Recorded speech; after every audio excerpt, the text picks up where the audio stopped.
Hello mga B! Another kwento with me. Pero bago yan,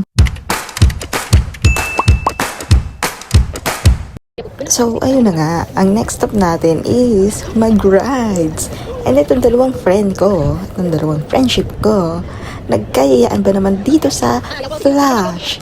Yes po, opo, dito po sa Flash. Yung rides na may iniikot-ikot-ikot-ikot kang ganun. Na para bang trip kang ihagis-hagis sa earth.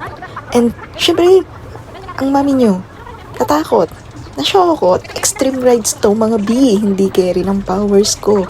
Para lang ako dun sa mga rides na pangbata, ganun. So, syempre, for the tanggi ang malala ang mami nyo. Paano naman kasi? Kakatakot naman sobra yan. Hindi talaga aarap yung tiyan ko dyan. Baka naman mamaya sumuka lang ako pag sumakay ako dyan. O di naman kaya mauna pa akong ma-heart attack habang hindi pa yan pinapalo-palo. Pero tignan nyo naman, di ba?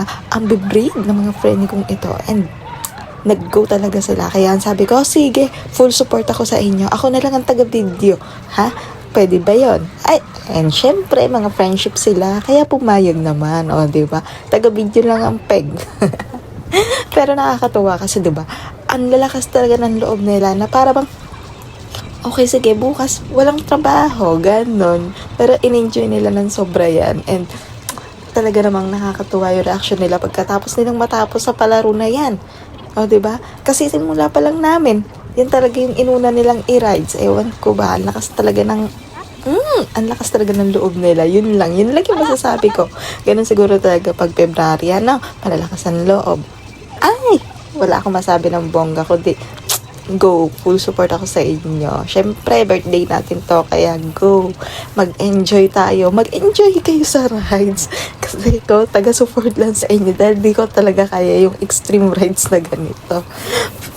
Nakakatuwa kasi talaga. Na, diba,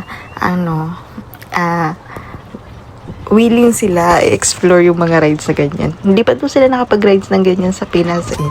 Kaya gusto nilang itry yung dito. Pero ako, no. Kahit sa Pinas, hindi ko rin talaga tinangkang sumakay sa ganito. Basta extreme rides, no ako. Kasi ang puso ko unang matatanggal, promise. Yung rides, mabilis lang naman. Siguro around 4 minutes. 4 minutes kang tiniwarik-tiwarik dyan. Pero, kinaya nila. And so proud ako sa kanila. Yun lang muna. Bye!